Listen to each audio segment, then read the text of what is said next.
Bene, sono con Thiago Sanchez. Thiago, è stato un bel duello con l'altro portoghese Silva stasera.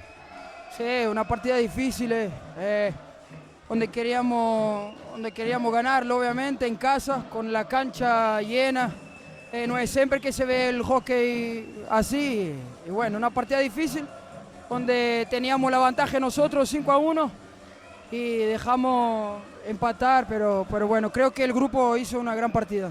Sì, tra l'altro anche tua doppietta più un assist per quel numero 4 lì, perdonami perché gli hai fatto fare un bel golletto al ragazzo. E secondo te un punto guadagnato contro questo Bassano? Sí, es un punto importante, mejor un punto que ninguno, ¿no? Pienso que tenemos una escuadra joven, tenemos un equipo aún un poco corto, pero vamos a luchar hasta el final, vamos a luchar hasta el final. Certo. Grazie mille, buon 2025 anche per te, buon lavoro. Ci rivediamo qua in diretta, migliore della serata. Ciao, grazie. Grazie a te.